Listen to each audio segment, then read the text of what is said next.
Gift giving is stressful, right? So in today's chat, I am going to help you reign over that stress using just a few simplified strategies that, in all honesty, don't get talked about a lot when it comes to the sharing of how to best give gifts, but it's also something that I'm guessing you don't think about, because I didn't used to either, when it comes to the act of gift giving, and it can honestly make all the difference. Let's get to it. Hey guys, it's Vanessa V. Welcome to the Crowned Survivalist channel, where you too can be a crowned survivalist, because this channel is all about reigning over all that stuff that tries to hold us back, big and small, and not just surviving, but thriving using those simplified strategies and hacks that we talk about on this channel. And in all honesty, just by you being here today, that crown that we all have on our heads is probably straightening out just a little bit more. In fact, I'm wearing mine today because we're talking about gifts. I don't know what that has to do with it, but I guess to me, it's kind of like having a bow on my head or something. I don't know. But yeah, it's time to buy gifts. Yay! Oh no. Let's just skip it and move on to something fun. It's gonna be the bestest gift ever. Nope. If you want a gift, go buy it yourself. Whether it's for birthdays, holidays, weddings, condolences, etc. Any time of year you want to give a gift that's special, that's unique, thoughtful, useful. At least that's the goal for me and a lot of you who actually reached out to me about doing today's chat. But either way, you've probably experienced these things when it comes to the journey that is the giving of gifts. Where do I start? Ugh, I don't like this person. I love this person. Mental Rolodex activate. Oh, no, wait, go back. There's too many people. I don't know what they want. I can't think. Let me check Facebook. People tweet what they want, right? I need to budget. I have found the ultimate gift. But what if someone else gives them the same gift? What if they already have this? Then what do I do? Oh, you want to be that person? You want to be the person that has everything that's difficult to shop for? Okay, stop buying stuff. Just no more spending at all. Do you know how difficult it is to shop for you? Because you literally have everything. You don't know it because you buy it. You're so amazing. And I want to give you a really good gift, but you make it so hard and difficult. Thank you, love you. And soon you have stress, panic, anxiety, worry, anger, the sweats, foggy brain, overthinking, indecision, literally don't have the time to A, think, B, shop, or C, probably even give this gift. Or you don't even want to get to that point and you just want to get the gift, have it be overdone with, and you're just looking for some quick tips. You care, but you don't even want to touch stress. But maybe gifting just isn't your love language, and it's all good. I love giving gifts. It's one of the ways that I do show love to others, but it can be an intense process. It can be overwhelming. Sometimes it just doesn't feel good because you just feel lost. Time's a ticking, it's high pressure. It's all good, really, no matter who you are. We are right now going to get into the number one key life-changing strategy or gift-changing strategy that can not only streamline the gift-giving process for you so that you can have less stress and anxiety and all the other stuff, and it feels more fun, but so that you can also give more unique, personal, and meaningful gifts faster and more confidently. Then I'm going to share with you how to go about using this key strategy in a way that can elevate the process for you even better. Regarding that survey a couple of months back, you were asking for more advice, not only just around holidays and decor and all of that stuff, but also about how to help loved ones, family members, friends, and such that do deal with stress and anxiety. And you wanted to know how to better understand them and how to better help them, which just warms my heart. I heard ya, I love it. So I figured, why not do this chat now? Let's get to it. The number one key is a simple shift in our mindset about the act of gift giving. And that is to literally think of any and all things possible to give as being stress and anxiety relieving. Feeling good, feeling cheer, feeling comforted, reassured, not alone, cozy. Maybe it helps them laugh. Maybe it brings them peace or connection. Maybe it helps them feel seen and not invisible. Maybe it brings them excitement or all the things.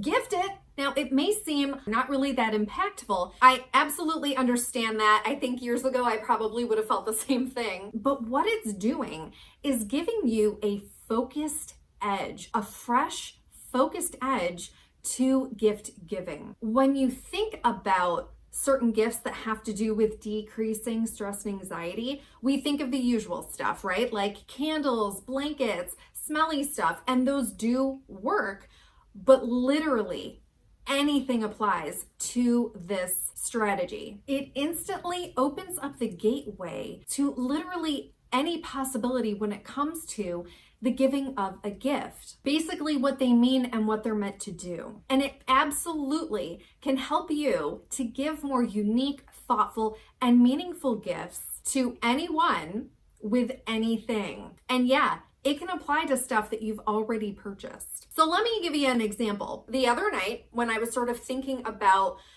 today's chat, I wanted to give you guys an example of something that would be totally random to give, that would be totally unexpected, but ticked all of these boxes. And the first thing that came to my mind was black pepper.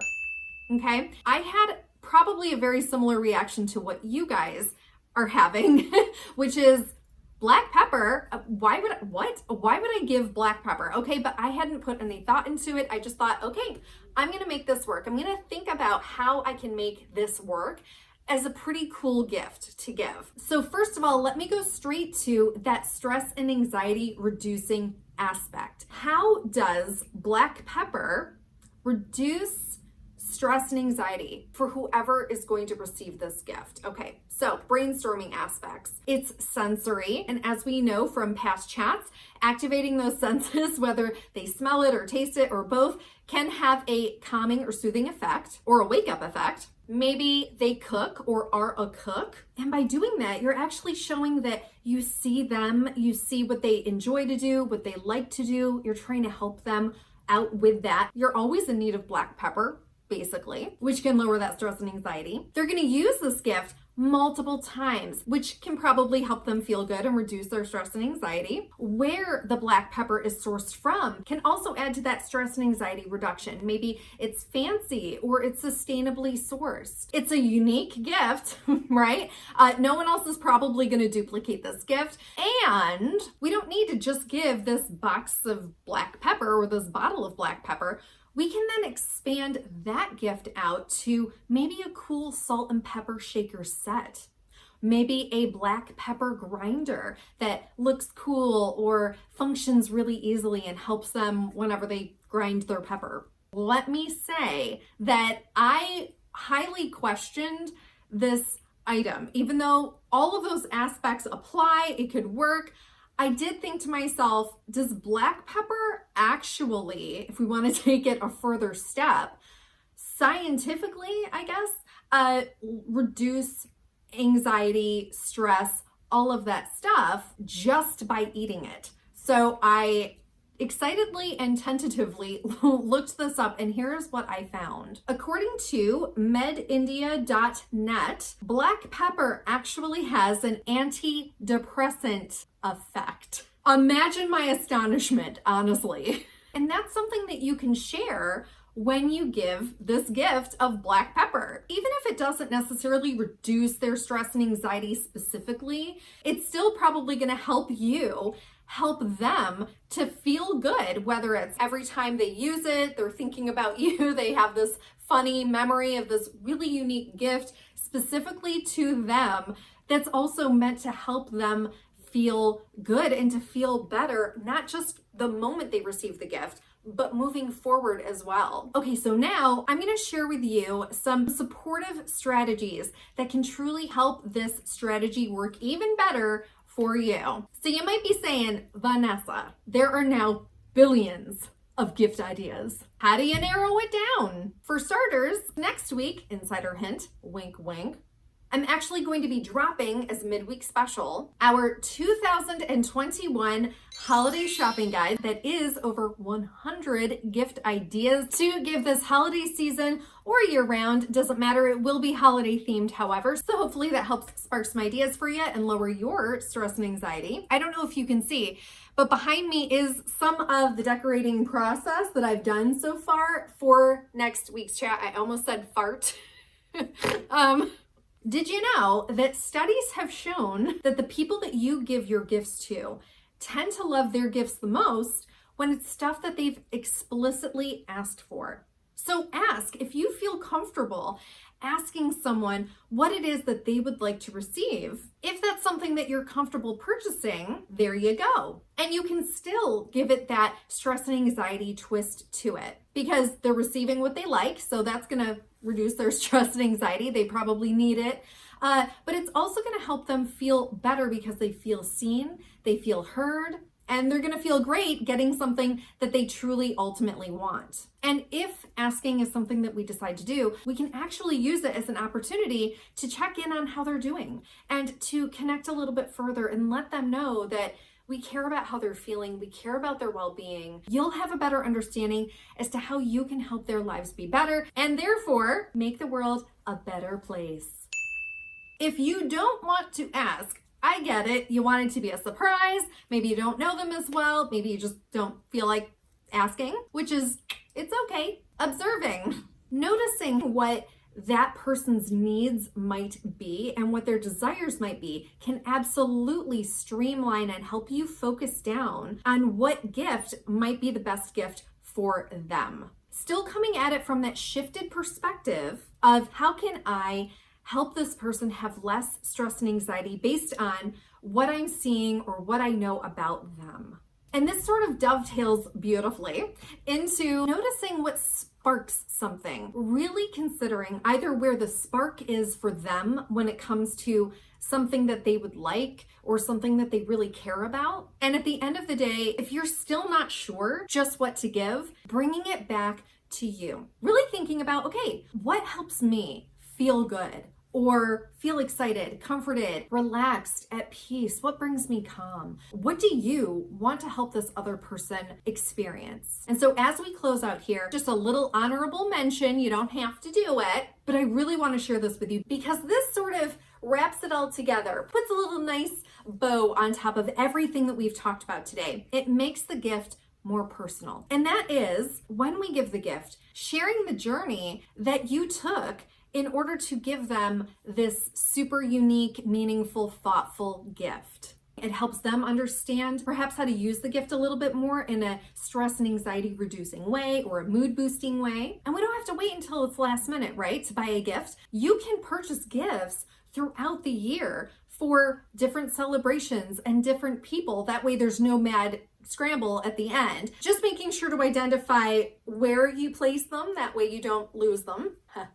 I've done that.